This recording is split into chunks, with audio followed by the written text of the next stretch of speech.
Jimmy Akin's Mysterious World is brought to you by the Star Quest Production Network and is made possible by our many generous patrons. If you'd like to support the podcast, please visit sqpn.com/give. Jimmy Akin's Mysterious World is also brought to you in part through the generous support of Aaron Vergeson Electric and Automation, making connections for life for your automation and smart home needs in North and Central Florida at aaronv.com. And by Dr. Jimmy Turner, your guide to practical leadership at drjimmyturner.com. And by rosaryarmy.com. Have more peace. Visit rosaryarmy.com and get a free all-twine knotted rosary, downloadable audio rosaries, and more. Make them, pray them, give them away at rosaryarmy.com.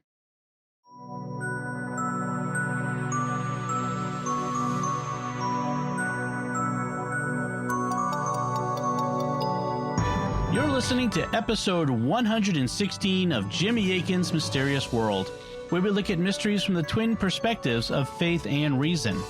In this episode, we're talking about your mysterious feedback. Folks, we've had so much to say about the fascinating mysteries we've been covering that several of our recent shows have run long, but we've also received lots of great feedback from our listeners, and we didn't want to shortchange it and the fascinating issues you've raised. That's why we're devoting this special bonus episode to your mysterious feedback. And even though it's not a Friday, we're bringing you this special extra episode, and we'll have a new episode for you this Friday as usual. So, what did you have to say about remote viewing, about acupuncture, about St. Thomas Aquinas and the occult, or about that daring 1971 break-in that exposed the FBI's darkest secrets? Well, that's what we'll be talking about on this episode of Jimmy Akin's Mysterious World. So, Jimmy, to begin, our first letter was sent back at the end of April, but it came by postal mail, and you told me you didn't get it until recently. Yes, it was forwarded to me from SQPN headquarters in Roswell, Georgia, and when I got it, I was surprised to see that it was on letterhead that said it was from the Grand Encampment of the Knights Templar of the United States of America, hearkening back to the Knights Templar that we discussed back in episode 56. So with some letter coming on letterhead from the Grand Encampment of the Knights Templar of the United States, I was really curious to see what it had to say. It was from a gentleman named Devin, and here's what he wrote. Dear Mr. Akin, I wanted simply to write you a brief letter to express my gratitude for all the many hours you've put into both Mysterious World and Catholic Answers. I have, for several years, been a listener of our local Catholic radio station, but have only very lately been made aware of your marvelous, mysterious podcast. Before I get too far ahead of myself, I am in no way connected with the Knights Templar. I am a collector of typewriters and all typewriter-related ephemera. I am also a fan of mysteries and mysterious happenings of all kinds. A fellow collector came across this fantastic letterhead and, aware of my interests, sent me some few pages. When I took it in mind to write you a letter, I knew of no better use for this paper. I hope you find it as amusing as I do. The answer is yes. Love it. But to the point of my little letter, I have so much enjoyed your magnificent podcast over these past few weeks, devouring them 2 in a day sometimes. I would submit that, ironically, if I ever came into the Catholic Church, for I am a Protestant, it would be largely because of your appearances on Catholic Answers, but even more largely because of your Mysterious World podcast. What I mean to say is this. Many times I've heard you say, or at least aver on Mysterious World, that there is something you want to believe, but that you cannot believe, or have not yet become convinced of. What this tells me is that the answers you give on Catholic Answers, with so much gentleness and generosity of spirit, can be trusted. You believe what you say, and you speak as one with authority, something I very much appreciate. So once again, thank you for the obvious work you put into your podcasts and radio appearances. I anxiously anticipate each one. Very sincerely yours, Devin Thompson. Thank you very much, Devin. That's very kind of you. And like I said, I really like the letterhead. That's awesome. It had not occurred to me that the effect that you mentioned is something that would happen, where talking on Mysterious World about less than conclusive evidence or unpersuasive evidence is something that would help people build confidence when I do say, here's what the evidence indicates, like on Catholic Answers Live. but I can see how that works. It's not something I anticipated, but it makes sense. And, even on Catholic Answers Live, I try to note where there's room for a difference of opinion here, and different people have different evidences that they bring forward, and you can go with whatever option you think the evidence best supports. So there's that aspect on Catholic Answers Live as well, but very definitely here it's very present on Mysterious World. And a lot of times when I give the bottom line on something, or give my bottom line on something, it does include a qualifier of some sort about, well, here's where the evidence is pointing, and I'd love the Cottingley fairies to be true, but the evidence doesn't point that way. Very good. Our next bit of feedback comes from Heather C. from Maryland by email. She writes, "Our whole family enjoys the podcast and many of the others on SQPN. I enjoyed the recent submission of fan art and was inspired to make my own contribution in the only medium in which I excel, yarn.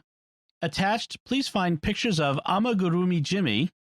I would love to send him in to you, but in the meantime, he'll hang out with some of my other amigurumi efforts, Panda with a Taco, and my favorite Pinewood Derby car from my tenure as a Cub Master. My once little cub is a Life Scout now. Please keep up the amazing shows, and I'll keep dividing my discretionary spending between being a patron and feeding my yarn habit."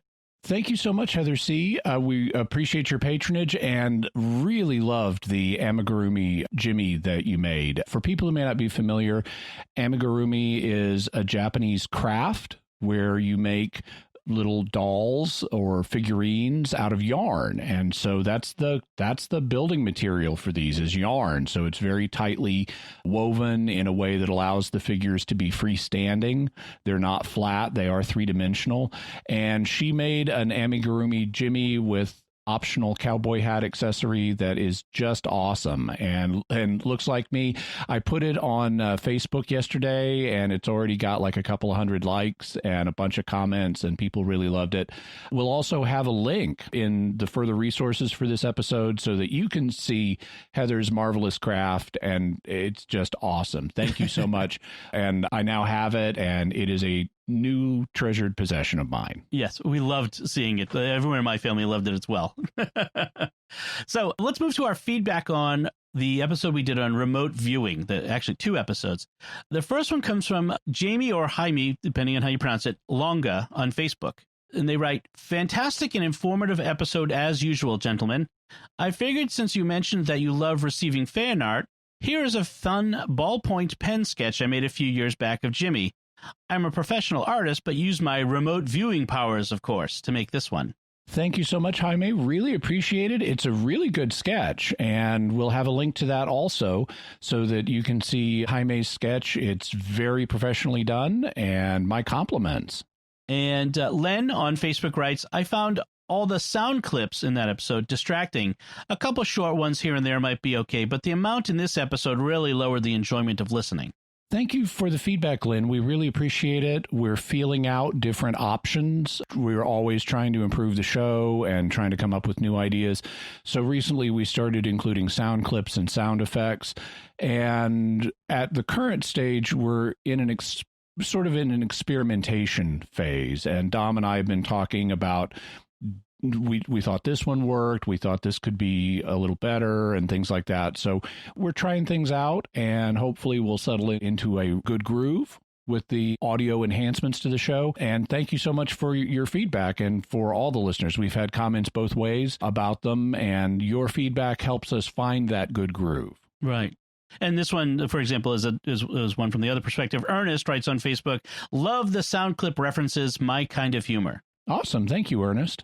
Steve writes by email, "Very interesting shows on remote viewing. However, I'm wondering about at least 2 examples, the roulette wheel scheme and Dom's mention of buying a lottery ticket, both of which imply that RVers might see into the future.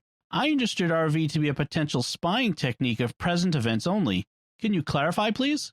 Sure. According to the theory, remote viewing can be used to determine things about the future, but doing so is tricky because dates and things like that are left brain phenomena that involve a high potential for analytical overlay. Also, if you try to remote view what's the closing number on the Dow Jones stock index going to be, well, it's going to be a number. and numbers are heavily vulnerable to analytical overlay because they're left brain. Analytical overlay, you may remember, is when your own consciousness, typically connected with, or frequently at least connected with, letters and numbers and words, your own expectations and consciousness interferes with the signal you're getting. And so one of the ways that's around that is sometimes called associative remote viewing. The idea is, instead of trying to directly view letters and numbers, you use an associated object or image as a clue. So, for example, in one of the stock market tests that was done, like, is the stock market going to go up or down tomorrow? What would happen is the researcher would ask the remote viewers not to view the number of the stock market, but to view what physical object he will show them tomorrow. So if he shows them tomorrow a bicycle, that means that the market went up.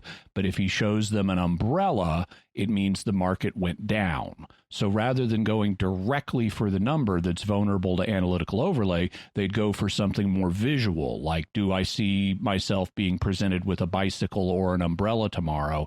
And that was one of the workarounds to try to deal with that. Okay. Bonnie writes by email, many times when I've lost an article and pray for St. Anthony's intercession, an image forms in my mind as to where it is. I've often thought that this was a miraculous instance. Maybe St. Anthony is simply using my natural ability of remote viewing to prompt me to look in a certain place. It's certainly possible. If remote viewing is a real ability, then God could use it, in answer to prayer. And that wouldn't, in principle, be different than like when you go to the doctor and you've got an illness and you pray that the doctor will be able to use his skills to cure you. The doctor has these skills he's learned, and you're asking God to help use those skills that are operating on the natural level to achieve a benefit to you. And the same thing could be true with remote viewing. If you're asking God through St. Anthony's intercession to help you find an object, if you have this remote viewing ability, if that's real, then God could help you use your natural ability to solve the issue, just like he could use a physician's natural abilities to help solve the issue. On the other hand, the image that you get, the skeptical answer to that, or the skeptical interpretation of that, would be you're not remote viewing it, your memory is being prompted of where you last saw it. Right. Michael writes on Facebook, both of these were great episodes. I was really expecting this to be an episode where you laid out the evidence and then debunked it easily. I was shocked to learn just how real this phenomena appears to be. It is really something when you have the former president of the American Association of Statisticians saying this is way beyond chance in the statistics, and when even the skeptic they brought in to evaluate the program is saying he's not convinced, but it warrants further research and he could change his mind. Flying Car 100 on YouTube writes, couldn't remote viewing just have been something that we said we were getting results with so that we could trick the Soviet Union into wasting money researching it? That sounds familiar. Yeah, well, it could be and may have been at some stage, but the actual evidence we have, if anything, would point in the other direction, because the early experiments kind of got a jump start when we learned the Soviets were putting a lot of research money into psychic functioning, and we were afraid of there being a psychic gap between us and them. So we decided we needed to start researching it too. Les Hammer writes on sqpn.com, would a remote viewer be able to see Swiss bank account numbers and passcodes? Hypothetically, but as we mentioned, they're very vulnerable to analytical overlay according to the theory, and thus you would either need to do a lot of error correction, and that's something we didn't really go into, but there is a procedure for cleaning up the signal. This comes from signal processing, whether it's radio signal processing or sending information over the internet. There are ways to clean up the signal by repeatedly testing it and poking it and error correcting it. And you can do the same thing according to the theory, with remote viewing, but it requires a lot of effort to do that. So you could use error correction protocols, or you could try something like associative remote viewing. But because if this exists, it's a fairly weak natural sense, you're still probably going to have to do a lot of error correction. Okay. Anne, I'm going to try to say this correctly. Anne Kumaranayagam, I hope you said that right, on sqpn.com writes, I remember those articles in kids magazines in the 70s. Is ESP real? Anything to get kids interested in reading. Jimmy's conclusion, likening it to our senses of taste and smell, puts it in a reasonable perspective. Thank you. I don't recall seeing anybody else use that analogy, but it seemed like an obvious one to me that, yes, we do have real senses of taste and smell, but they're not very precise and they are error prone and, compared to like a dog's sense of smell. And so we shouldn't dismiss the possibility of an additional human sense like remote viewing simply on the grounds that it has a high error rate, because we've already got other senses we know to exist that have that. Mm-hmm. Binary 4826 on YouTube says. Yeah, and I should mention Binary 4826 is his name is really a string of ones and zeros on YouTube, but it's so long I thought I'd go with the shorter, so it's the binary equivalent of 4826. Excellent. Anyway, the Binary 4826 writes, I believe there is a moral principle that, warning, I'm not being precise and technical here, that if we do not know if something is immoral, we should not do it, like erring on the side of caution. So it would seem to me that unless we had a moral certitude that it was a natural phenomena and not, say, demons enabling them for nefarious purposes, we should avoid it. Is this correct, Mr. Akin? And what's more, how can we determine to a moral certitude its source? So this is actually something that Catholic moral theologians, not with remote viewing, but in general, the principles, have been discussing for hundreds of years. And it's actually fairly well developed in Catholic moral theology.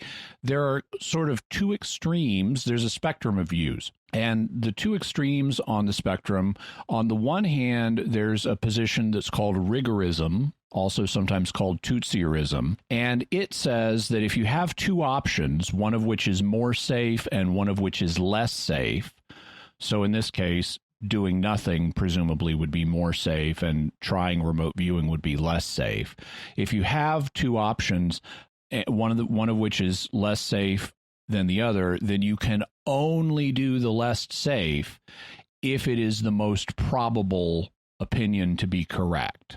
So you could only undertake less safety if you have very high confidence that you're right. So that's what rigorism says. At the other end of the spectrum is a position called laxism.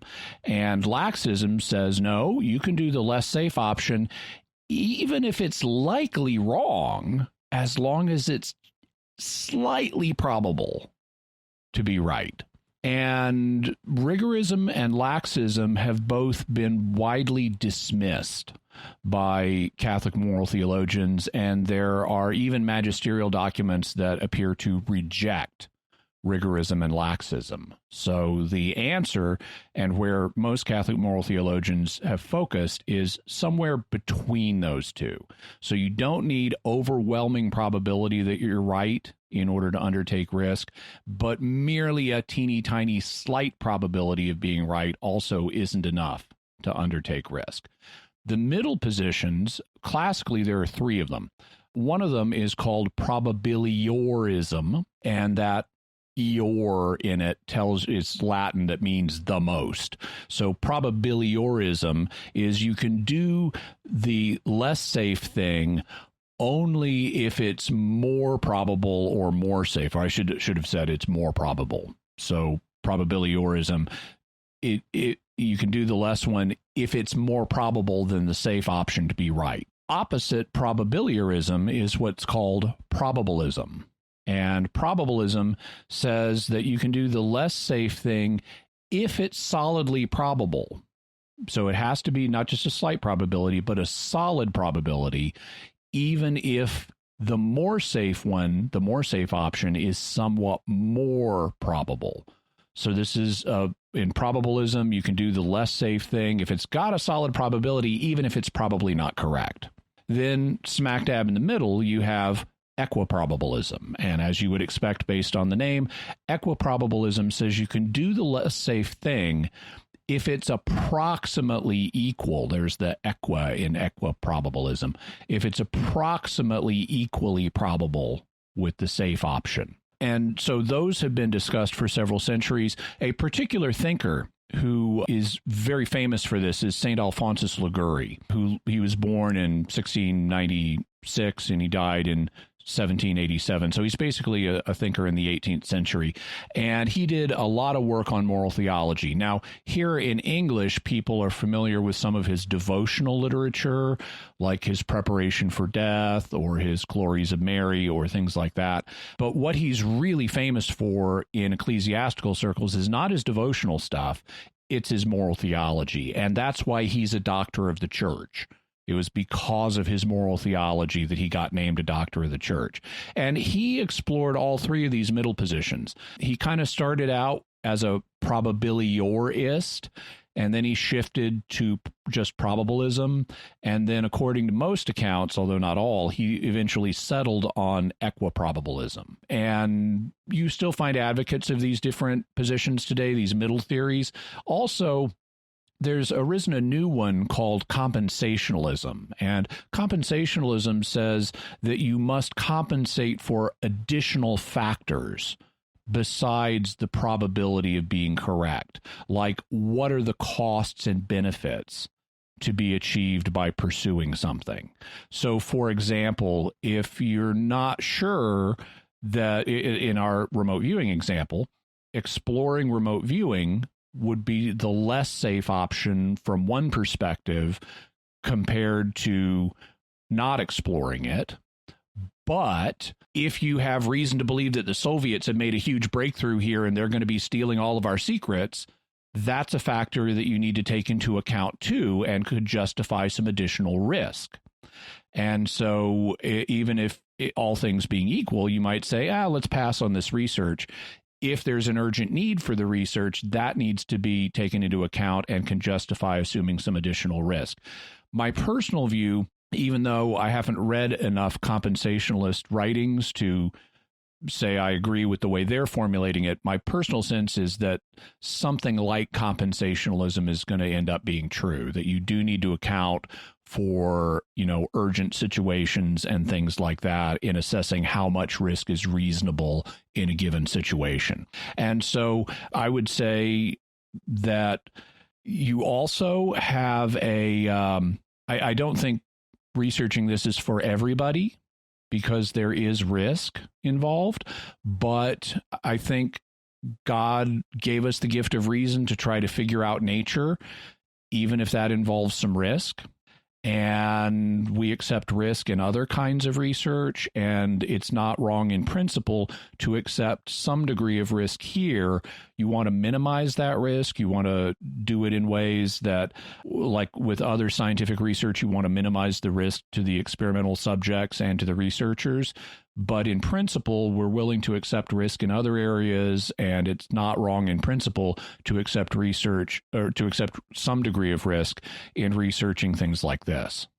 Okay. Yeah. So if we adhered to that, we'd never look into things that were currently unknown and undiscovered. Yeah. Yep. Yeah. Okay. So great. That's our feedback that we got on remote viewing, and certainly we will look for more if you have any more questions on it, and we'll be revisiting remote viewing in future episodes. So we have some really interesting things planned for that, including some very soon. Let's move on to our next bit of feedback. This comes on our episode on acupuncture.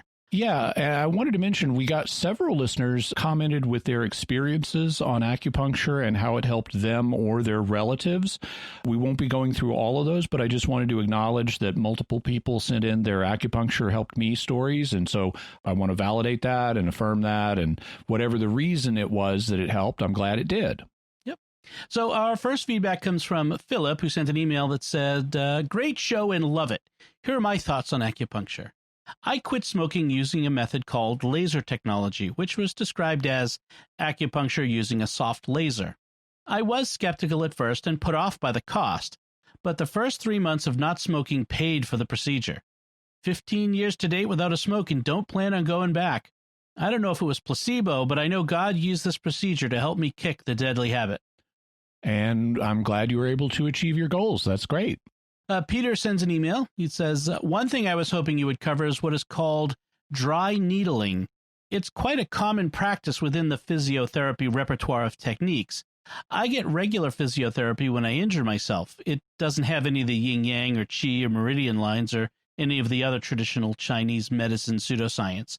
My experience is limited, but I have found that when I had a muscular problem resulting from my training, dry needling in the area will cause spasming in the muscle, sometimes quite painfully, until it finally releases. It doesn't seem to fall into a placebo effect category, at least not as obviously as acupuncture, but I'd be very interested in what you think. Well, I don't see why it wouldn't work in principle. The fact it's getting away from the meridians and the scientifically unverifiable theories connected with them is reasonable. I think it likely could work based on one of the principles that we talked about in the episode, which was when you poke the thing that hurts, it can get better. That's why we want to poke things that hurt. And there are a number of mechanisms that can cause that to happen. Counterstimulation is one of them, but also just stimulating muscles and until they relax and help work out tensions is another one. And that could easily be playing a role here. Okay. Rafa wrote in a comment on Facebook, great show. I listen from Guadalajara, Mexico. I'd love to hear your opinion from both the reason and faith perspectives about homeopathy. So homeopathy is something we'll definitely be talking about in future episodes.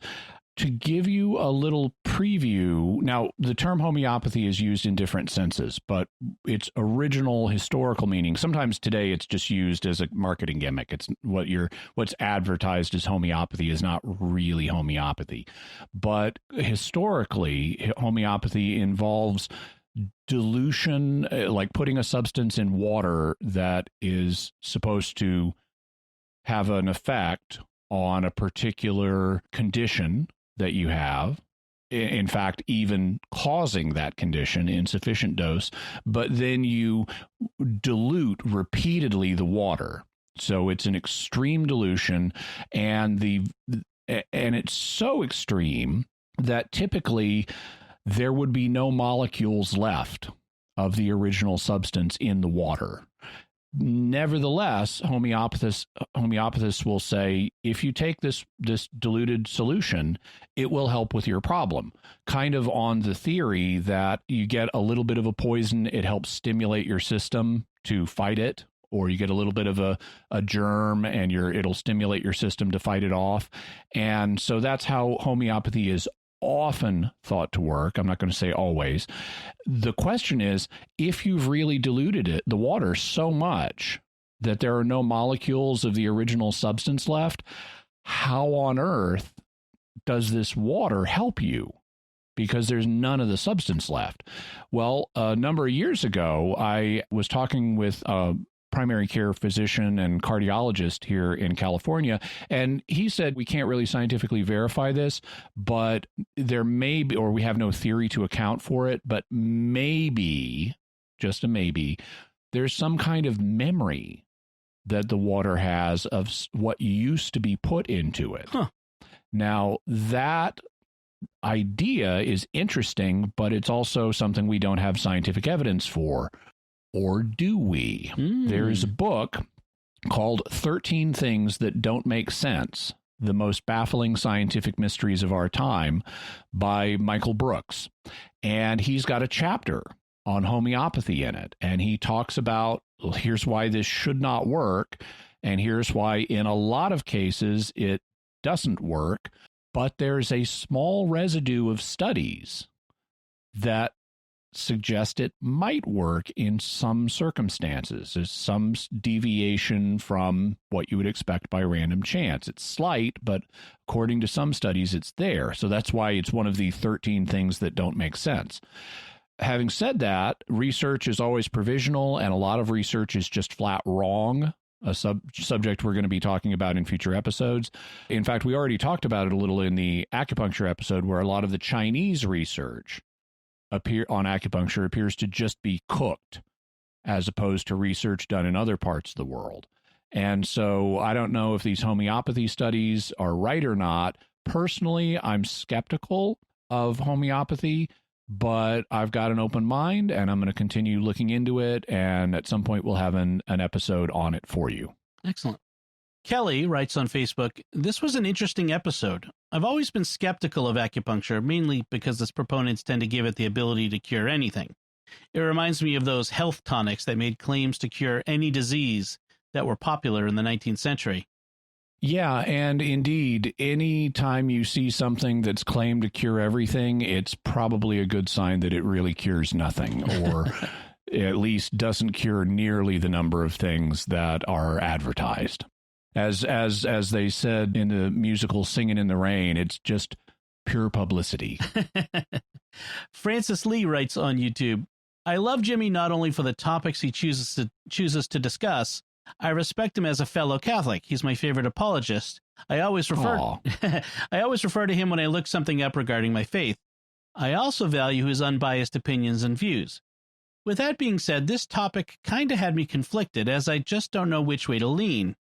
I am currently, for the last 5 or so years, after marrying a man from Beijing, a student of Chinese culture and language.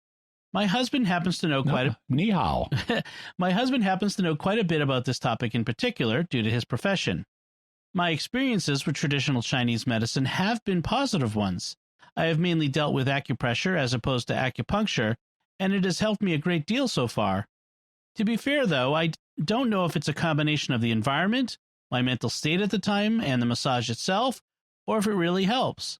Nonetheless, it has helped more than traditional style massage, especially for my migraines. I often wonder if there's a more scientific way to measure the results, if there would be positive outcomes each time and more people would try it, or if it would be debunked altogether. Either way, thanks for discussing this topic, and regardless, you still brought attention to acupuncture and TCM, which I think is pretty cool." Thank you, Francis. We appreciate it. And I know what it's like to feel like the evidence kind of points in both ways. I don't dismiss the idea that acupuncture may have some therapeutic effect. There is at least slight evidence that it could help with pain relief and in some situations, and maybe a few other things. In terms of the best scientific evidence or evaluations of the scientific evidence, the Cochrane studies are the best that I think we presently have available. But, even beyond what intrinsic therapeutic effect it may have, it can have other effects. As you mentioned, the environment and the mental state and the massage and all those things can play a role too. XSC3 on YouTube writes, "Very interesting podcast. I've listened to a few episodes now, and it's very well done. I like the two-parters that go into more detail and include feedback too. I'm a longtime listener of Brian Dunning's Skeptoid podcasts, and before that I listened to Coast AM, Art Bell, on occasion. It's nice to hear the faith perspective, too. Great job, and nice to see this other side of your interest, Mr. Akin, and Dom, too. Thanks." Thank you, XSC3. I've also listened to Skeptoid and definitely have listened to Art Bell. God rest his soul, and glad to have you aboard. Mark writes via email, "I do have a question about acupuncture. In the podcast, you mentioned that there were no treatments that acupuncture was not approved for. That made me wonder, did you find any support for acupuncture treating trypanophobia?" And this is an awesome question, because trypanophobia is one condition that acupuncture absolutely might treat. I'm tempted to just let people look up what trypanophobia is for themselves, but I'll go ahead and spoil it just so I don't leave people hanging. Trypanophobia is fear of needles. And so based on the principles in cognitive behavioral therapy of exposing you to your fear and letting you get over it, based on exposure and it's called exposure and response prevention therapy, or just exposure therapy. Yes, absolutely. Exposing people to tiny needles as a way of helping get them over their trypanophobia. To quote Young Frankenstein, "It could work!"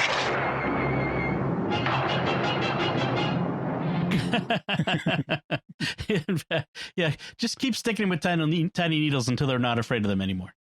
Yeah. All right, so let's move on to feedback from our episodes on St. Thomas Aquinas and the occult. Jimmy, you got some listeners answering your call for help. Yeah. So one of the things we talked about is there are different accounts of apparently supernatural things that may have happened to Aquinas during his life, but the accounts don't all agree with each other, and it's hard to know. They're typically just summaries, and sometimes they're summaries in non-scholarly works.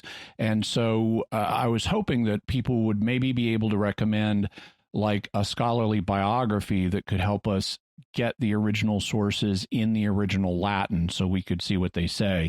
And people did write in, they acknowledged that, yeah, it's really hard to get detailed biographies of Aquinas because everyone's focused on his thought, not on his life. So there aren't that many that have been written, but several people did suggest some options. So thank you very much for that.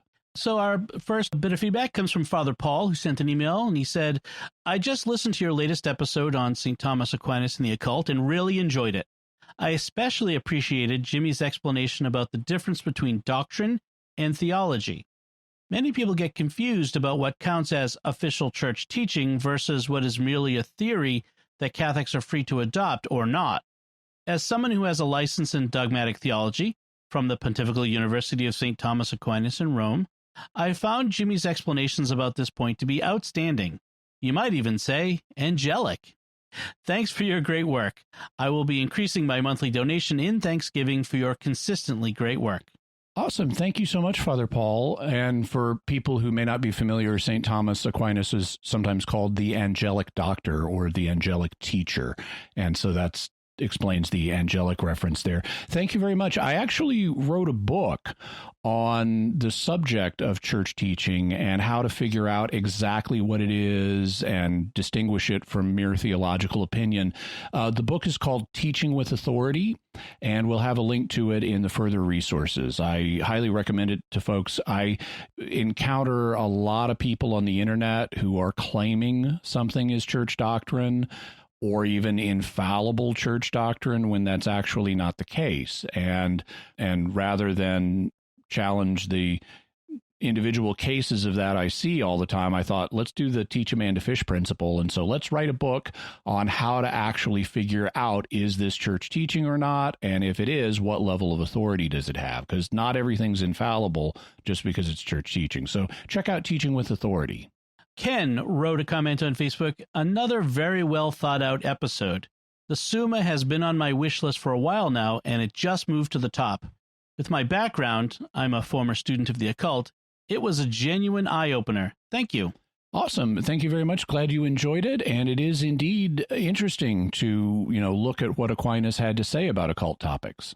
Robert comments on Facebook, so Dom has a Sicilian grandmother, confirmed. I find your lack of faith disturbing. Yeah, and that's a reference to St. Thomas Aquinas' discussion of the evil eye. Yes. How you could put a hex on people by glaring at them maliciously. And that's something that Sicilian grandmothers are famed for being able to do in some cases. But it also is a little bit dark side. So yes. Sicilian, sure. I go with that. I'm a Star Wars fan. John writes via email, I just had a quick thought about some of the definitions you were using for species during your talk about Thomas's notion whether or not each angel was considered its own species or not. It's interesting that his thoughts echo the well-accepted principle in biology that different species are unable to generate offspring, or at least fertile offspring, for example, as in the case with horses, donkeys, and mules. I thought it interesting that on more than one occasion you've mentioned how angels do not have procreation, and this would certainly support the notion that each angel is its own species from a biological perspective. I'm of course aware of that angels are spiritual and not in nature and not physical, so the biological notion of chromosome pairing would not apply. Nonetheless, as we try and apply our terms to the known world, spiritual and physical, it may also be fair to say that our notions of species may only be echoing something that is derived in our physical world from the spiritual world. This is an interesting point that we can clarify, because species to us today normally means biological species, and the question of can it reproduce is key to that. You know, if you get this animal together with that animal and they get busy, will they be able to have a fertile offspring or not? If the answer is yes, then by conventional reckoning, they would be the same species. So apparently humans and Vulcans are the same species as are humans and Klingons. And Romulans and all kinds of... But in Aquinas' time, the term species was used more broadly. So species, I mean, it comes from a word that just means kind. And so any natural kind would be a species of something. And the way they articulated it was they had a kind of hierarchy between, and this is reflected in biological terminology today, but a difference between genus and species. So genus is the more broad category and species is the more narrow category. And a typical definition of a species would be its genus plus its difference, the thing that sets it off from other members of that same genus. So in the case of human beings, a common way of explaining human beings is we are a rational animal. So animal would be our genus, and rational would be the difference that sets us apart from other animals. So you could say, well, the definition of the human species is a rational animal. Plato had tried another definition. Man is a featherless biped. So biped would be the genus and featherless would be the difference. But according to the legend anyway, somebody then plucked a chicken and claimed it satisfied Plato's definition of man. But these would also apply to this concept would also apply to other natural kinds besides living things. So like a magnet, for example, would be an object like piece of metal that has the ability to attract iron. And you would also you'd want some kind of genus and difference definitions for like gold or rubies or things like that. They're not living, they don't grow or reproduce, but they still would have species of some kind. And in that way, you could apply it also to angels who don't reproduce. The question is Aquinas right that each angel is its own species, or is that not the case, which is my personal suspicion? Baltazar writes via email, "Thank you so much for all your work. I greatly admire your intellectual honesty and your work. I go around promoting your podcasts and saying how good they are. Regarding this past episode on St. Thomas Aquinas, I'd like to mention 3 things. First, I didn't like you calling St. Thomas an eclectic. An eclectic is someone who draws from different sources without a system or a criterion, ending up with contradictory opinions. St. Thomas definitely draws from a wide variety of sources, but he absolutely knows how to integrate them in a coherent manner. Second, you don't need to adhere to all of St. Thomas's tenets to consider yourself a Thomist, for example, his cosmological views. Thomism hinges around the real distinction of being and essence and the doctrine of participation. I understand in a brief podcast you cannot go so much in depth, but I think it's important to clarify this if we don't want to make Thomism look like some piece of antiquity. On the contrary, its principles and its methodology have a lot to offer for problems and challenges of today's culture and contemporary thought. Finally, I don't think St. Thomas claims matter is the only principle of individuality. The essence, inasmuch as its being makes it subsistent, becomes an individual subject, that is, a suppositum. And the fact that there are classes of angels does not imply that they all have the same essence. Cats, panthers, and tigers belong to the same genus, felines, being diverse species. I don't see why we wouldn't apply the analogy to angels. So thank you very much, Baltazar. In regard to my reference to St. Thomas as an eclecticist, as St. Thomas himself likes to do, we should draw a distinction here because there are different ways of understanding the term eclecticist. And if you mean that by eclecticist, a person who just takes things randomly from different places without integrating them into a coherent body of thought, you would be right. He's not an eclecticist. On the other hand, if you meant it the way I meant it, which is simply a person who draws from different sources, he is an eclecticist by that standard, and it doesn't mean he doesn't integrate his thought. One of the and in fact, I meant it as a compliment to say he was an eclecticist because he was willing to genuinely listen to different schools of thought and try to find the truth in them and then pull that together into an integrated system. And that's an admirable thing. Not everybody is an eclecticist in that sense. Some people, including some Thomists, have the idea of, I just need to listen to this one school and it'll tell me what all the truth is. And so some people, contrary to Aquinas' own principles, will simply listen to Aquinas as if, okay, this is going to be the truth, and they don't draw from multiple sources.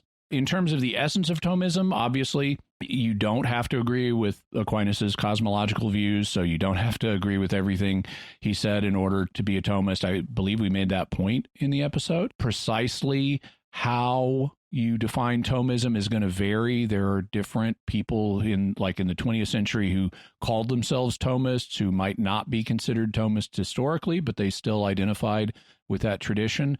Others are very much Thomists in the historical mold, and it's certainly not a relic of the past. Thomism is a vital school of Catholic thought today that has a lot of energy, and it's even become popular in non-Catholic circles. There are a lot of evangelical Thomists these days, so it's very much a living thing in philosophy and theology. In terms of the principle of individuality, I'd be very interested to see if there are other passages where Aquinas acknowledges a second principle of individuality besides matter. I am not aware of any, and I haven't read about any, but if there are some and you're able to provide references, I'd love to take a look at them. Antonio Evangelisti writes on YouTube, Jimmy Akin, the reincarnation of Thomas Aquinas. Oh, wait, you already did an episode on that. My bad. Yeah, we did an episode on that. Don't think that one will work out. Although apparently Peter Kraft once heard me on the radio. He didn't know who I was, but he once heard me answering a question on the radio, and I was apparently said something like, well, there are 5 responses to this, and here they are. And he was like, this guy's like a living Thomas Aquinas. Like, no. Austin Calabat on YouTube writes, great two-parter, guys. This did raise some interesting questions in my mind. For example, what would Thomas Aquinas and the church say about reading tarot cards? In a way, tarot cards are a lot like drawing lots. It has a lot to do with random chance when drawing your cards. Yeah, so I can tell you what St. Thomas Aquinas would have said about them in his own day. Nothing, because tarot cards didn't exist. Even though they have this aura of being these ancient fortune-telling things, they're not ancient at all. They don't go back that far. And originally, they developed from cards that people would use to play games. So they were not originally a fortune-telling thing. They were originally just a card game. But you're right. Because you draw cards randomly, you can use them as a kind of sortilege. And so that's how the card game transitioned into being a fortune-telling thing. In terms of how the church today might respond, well, obviously the church isn't big on fortune-telling, but there has been some interesting discussion of the tarot, or at least the major arcana of the tarot deck. The major arcana is a subdivision of the tarot deck that has the famous picture cards. So like the Tower and Death and the Fool and the Hierophant and other images you may have seen, as opposed to like, the 7 of Clubs or the 7 of Wands or things like that. So there was a book that was written in the 20th century by an anonymous figure, although we now know who it was, called Meditations on the Tarot. And what he was doing, he was a convert from occultism, and he was trying to use the major arcana as a way of showing the vitality of Catholic thought to people who were more into the occult. And it's not a perfect book, but that was what his goal was. And there was an afterword written by Hans Urs von Balthasar. Hans Urs von Balthasar was one of the major theologians of the 20th century.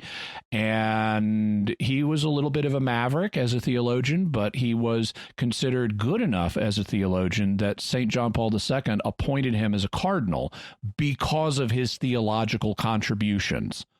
Not because he was the head of a major diocese like Paris, because he wasn't. It was because of his theological contributions. He was one of the theological cardinals. And he wrote this afterwards to afterward to Meditations on the Tarot, where he offered some reflections on it.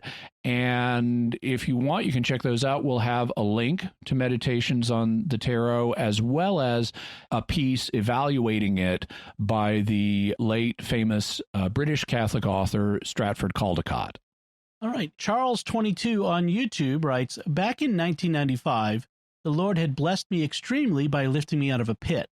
As a result, I suddenly was buying spiritual books, and I bought like a dozen on various subjects all at the same time. These came in, and I opened the package.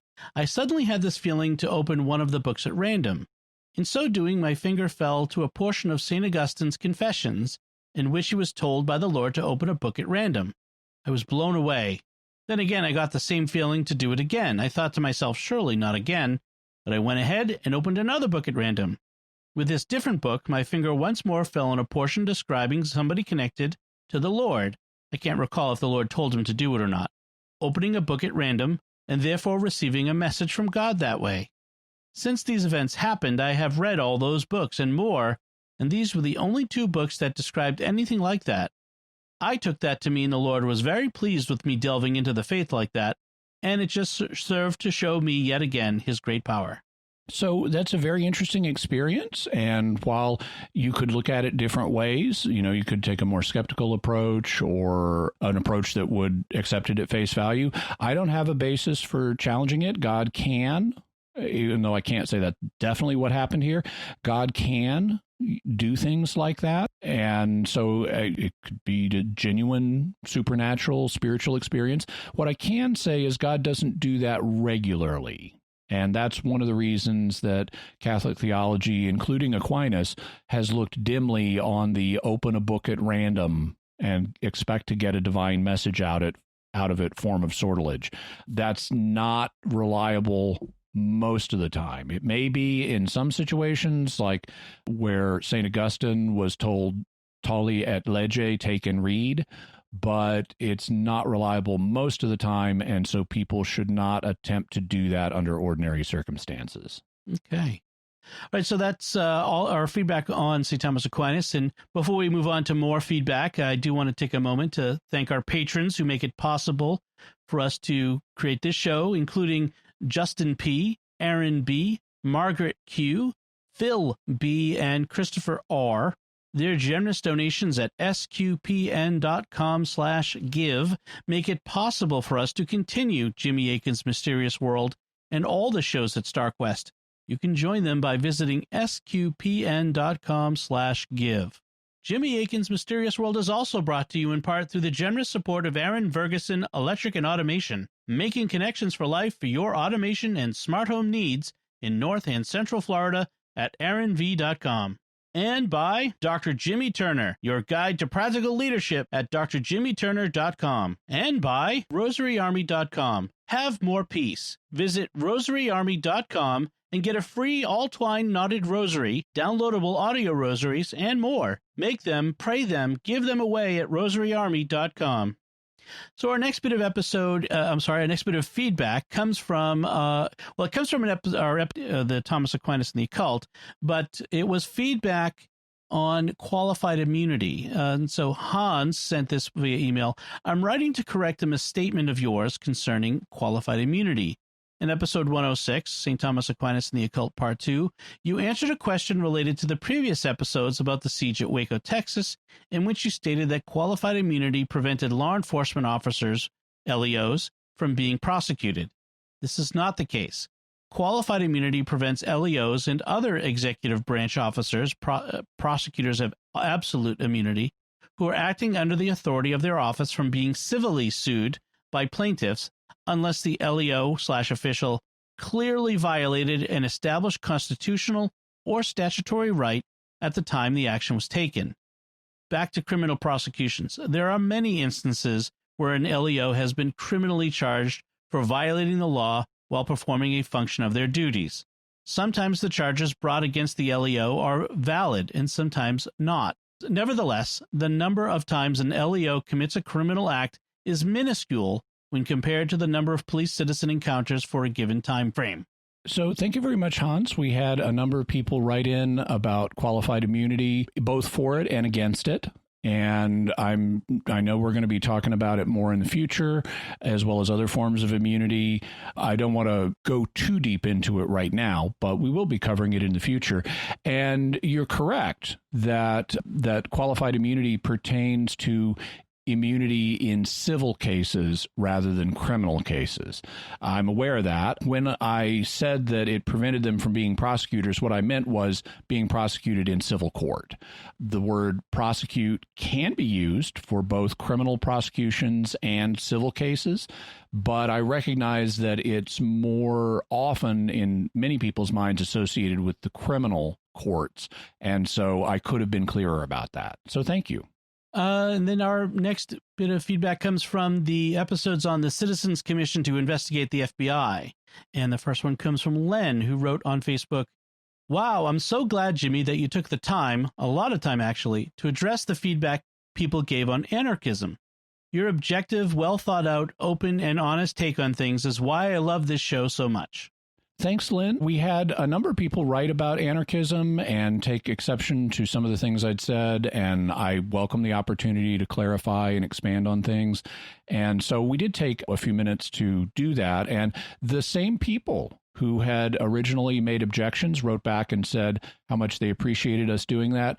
I really, I'm sure you can tell from the show, I really believe in listening to all sides and letting people make their points. And so in the mysterious feedback, I try to create a place for people who are expressing all different points of view or who are taking exception to things that we said here on the show, as long as they're being polite about it. We've had several instances of that already in this mysterious feedback special, where people were taking different points of view or objecting to something, but they did so in a cordial and polite way, and I'm happy to entertain things like that. If nothing else, it gives me a chance to clarify. Kelly writes on Facebook, "Great episode. I love how it started when Jimmy was describing the condition of the nation in the early 70s. I was laughing at the overdose of sarcasm. The Missy clip was unexpected and awesome. This was a fascinating episode, but when I first saw the topic, I didn't think I'd be too interested. I was wrong. I can't wait to hear the next installment. I must say the production value of the show gets better each episode. I love the random clips, especially the Missy clips, and I love the sound effects used when Dom reads the letter that group sent after the burglary. It keeps the audience engaged." Thank you, Kelly. It's part of our continuing experimentation in finding ways to add additional interest and little neat elements to the show. Sergio wrote on Facebook, "Love the episode. I especially like the commentary by Missy." Yeah, and Missy, for people who may not be aware, is a character from the TV show Doctor Who. Missy is a female incarnation of the Doctor's arch nemesis, the Master. And since she's now, or in this incarnation, since she's a woman, she decided she couldn't keep calling herself the Master, so she decided to call herself the Mistress, or Missy. And she is a chaotic character who is a lot of fun. And so, yeah, Missy is awesome, and you never know when she's going to show up. Well, I aim to displease. Have I let you down? Have I let the Academy down? But most of all, have I let myself down? Actually, no. I have to say, I am giving myself an A star. Devin Thompson writes on YouTube, "Oh, this is already one of my favorite episodes. I was born in 1971. Does the fact that I've never heard of this indicate that Hoover's Bureau was largely able to recover undamaged from this incident? Very eager to hear next week's conclusion." Well, it took a good bit of damage. There were hearings afterwards that were very painful for the FBI, and there was a much closer supervision of it thereafter. Ultimately, though, lessons that get learned can be unlearned, and, that could result in things like the Waco siege or Ruby Ridge. So it's as they say, constant vigilance is the price of freedom. Yes. VB Mom on YouTube writes, "We know today that the FBI and probably most government agencies are corrupt beyond our imagination." Yeah, it's interesting.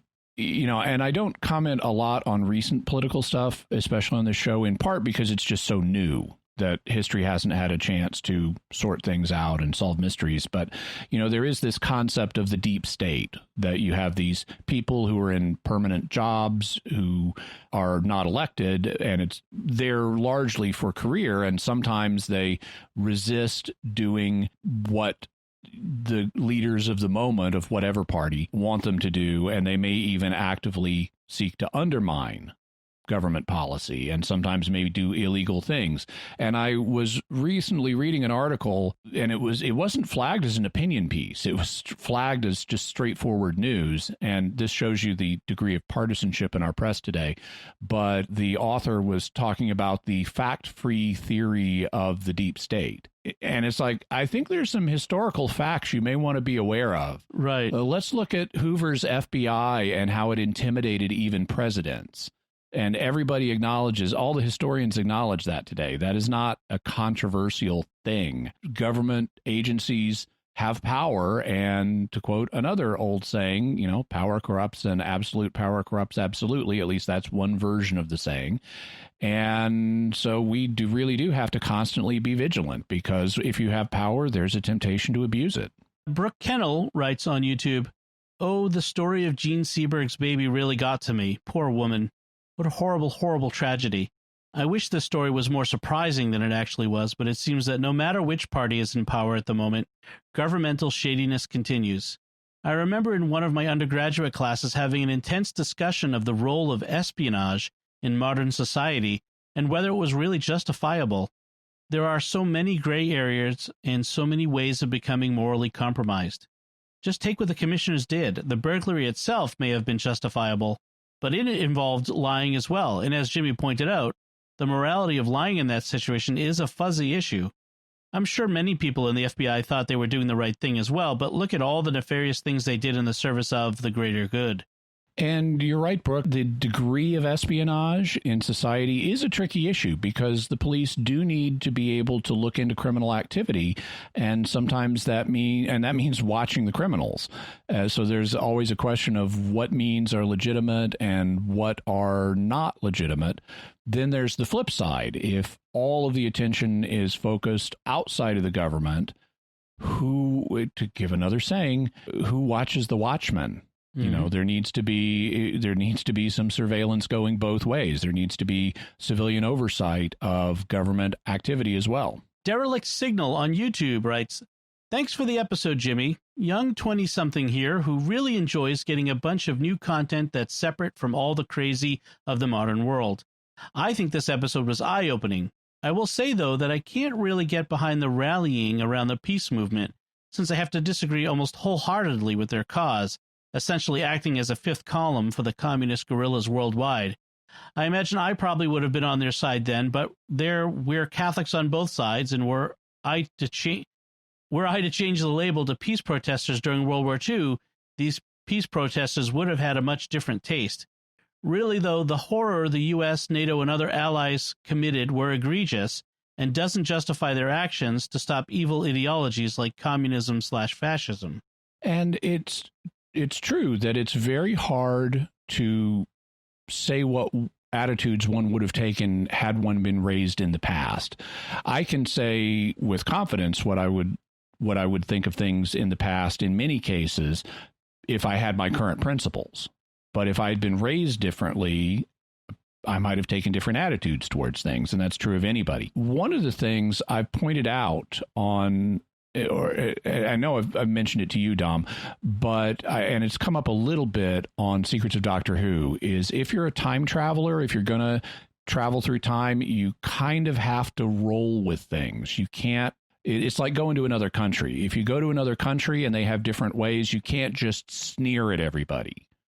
Right. They may not be your ways, but you can't just sneer at everybody. You have to kind of roll with things. And the same thing would be true of visiting different times. And so I always believe in trying to take a charitable interpretation of things.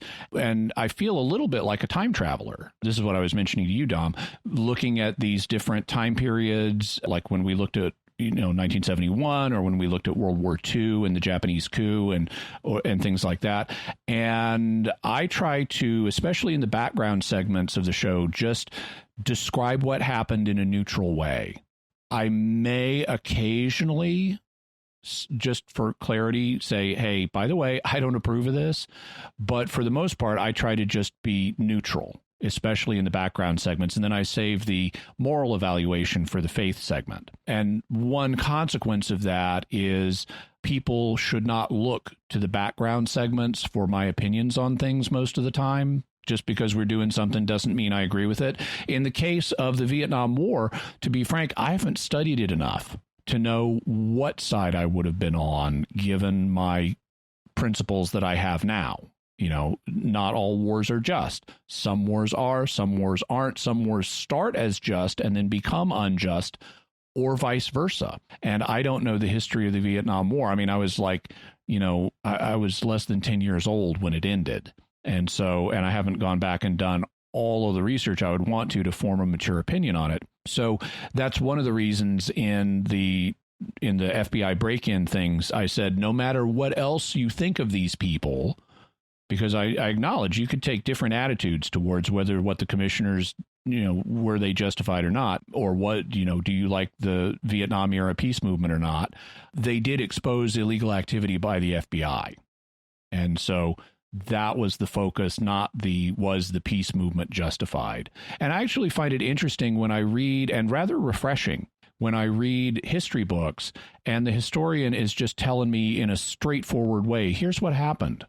Mm-hmm. Without passing judgment, like in the Japanese coup stuff. If you read The Fall of Japan, now I would have been, especially with my current values, I would have been very much on America's side in that. But I find it interesting and to just relate what the coup plotters tried to do and why they did it. And this is another aspect of, if you really want to understand history, as opposed to just signal how virtuous you are, you have to kind of get inside people's heads and say, okay, why did they do this? What were they, what was motivating them? How can this be understood from the perspective of why would a reasonable human being try to do this? And that kind of charitable interpretation is necessary to have a genuine understanding of why somebody does what they do, even if you disagree with what they do. Right. As opposed to, you disagree with me, therefore you're a monster. Yeah. Right. Brendan writes on Patreon, where he's a patron, says, great episode. The one point I'm not sure really plays out, though, is the justification for the burglary based on it being unreasonable to protect evidence of illegal activities. The problem I see there is, while the people involved suspected illegal activity and suspected the files would have evidence of it, they couldn't have and didn't know that to be the case before breaking and entering and then searching the files. We can't justify an action based on the end result. That would be too close to consequentialism. And we can't justify objectively wrong actions because of good intentions. At the point the moral decision was made, they seemed to be simply in a position of deciding to break in and rob a federal office. Jimmy brought up how law enforcement takes evidence, but law enforcement is also at least supposed to be held to a bunch of standards for doing this, and are not properly permitted to just take anything, even anything they think might be relevant. Apart from an active crime scene, they are explicitly prohibited from just breaking and entering a building to look for evidence without having a warrant, signed by a hopefully impartial judge, and who hopefully considered whether there was enough evidence to support a search, and specifying exactly what the search is looking for and where. That may be a legal principle rather than natural law, but it's not in contradiction with natural law, as far as I can tell either.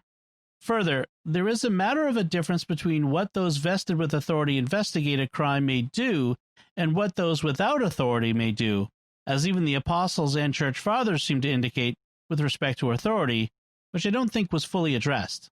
And we certainly could have gone into more depth on some of the points that Brendan raises. In terms of the establishing the moral character of the act, the Citizens Commission did reveal evidence of extensive illegal activity by the FBI, and so objectively, what they did was justified. There was evidence there. They did bring it to light. And so objectively, that aspect of what they did was fine. Now, there can be questions about, well, did they use proper means in all cases?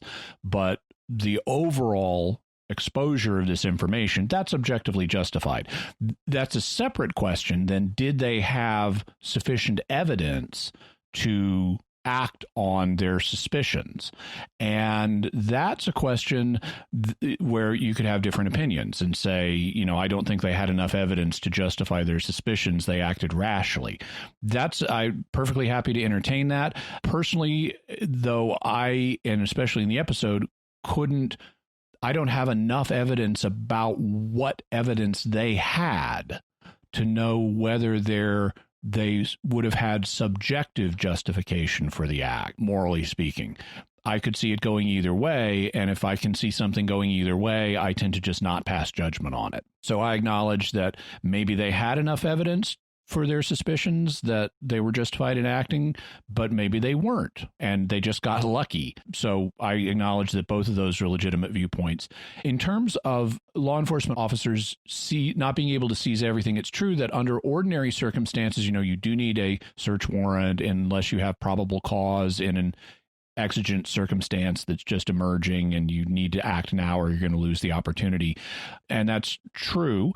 That presupposes also the established rule of law that the courts will implement the procedures that need to be taken to deal with the situation, and that they're able to do so in a timely manner. And this relates to another point that Brendan made, which was that there is a difference between what those vested with public authority do and those things that private individuals can do. And ordinarily, private individuals cannot take on functions that are normally performed by the state. But if the state is negligent or incompetent or malfeasant, then it becomes possible for citizens to take matters into their own hands. If the police are negligent or delinquent or whatever in protecting you from physical danger, you can defend yourself. If it is sometimes said, when seconds count, the cops are only minutes away. And so there are situations where people need to do things because the state is not capable of acting in a timely or efficient or competent manner. And in this case, that applied to the FBI. The government was not capable of investigating the FBI. There was no judge that was going to approve a search warrant of the FBI's files. And so, in principle, the condition was met for somebody needs to take action here. Now, you could say, are these the right people? Did they do it in the right way?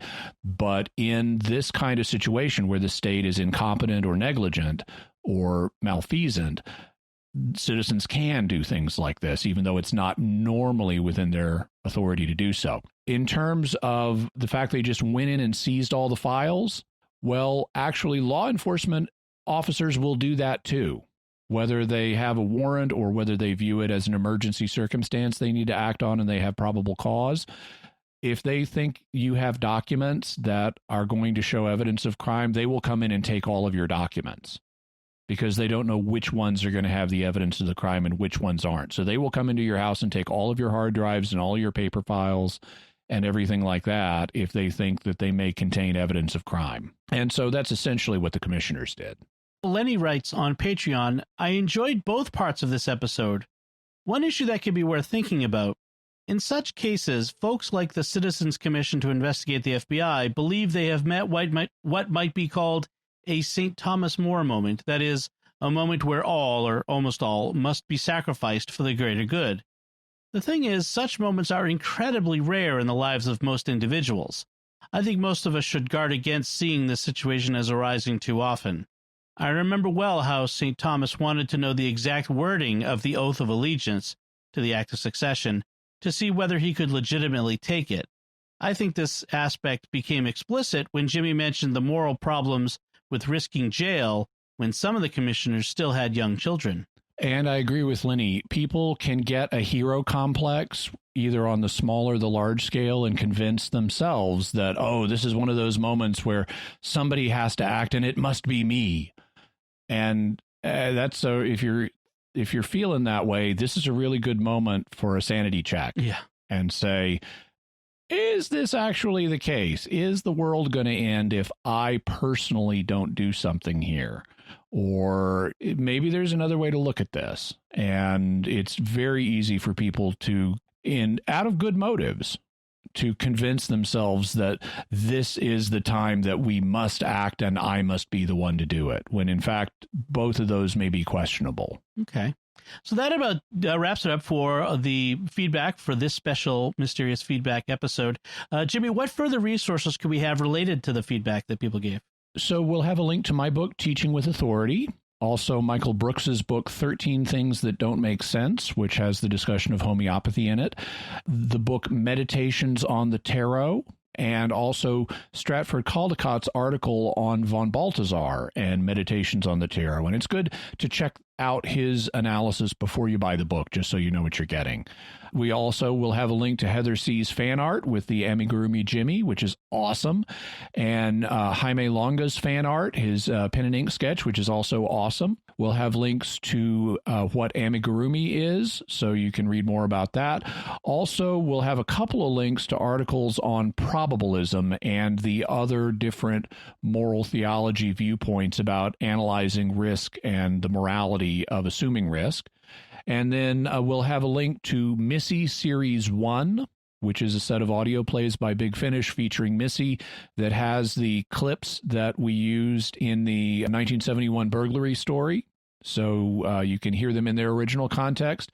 And then we'll also have a link to the newly released Missy Series 2, which has the Missy clip that we used in this episode. Excellent. So that's it from us. So what are your theories about the shows and ideas that were discussed today and the feedback? If you have more feedback on feedback, you can let us know online by visiting sqpn.com or the Jimmy Akin's Mysterious World Facebook page, or sending an email to mysterious@sqpn.com, or sending a tweet to @MYS_world with the hashtag of Mysterious Feedback. Be sure to check out the Mysterious World bookstore at mysteriousworldstore.com for links to all the books and videos that Jimmy mentions in all of the episodes of the show. Jimmy, what's our next episode going to be about?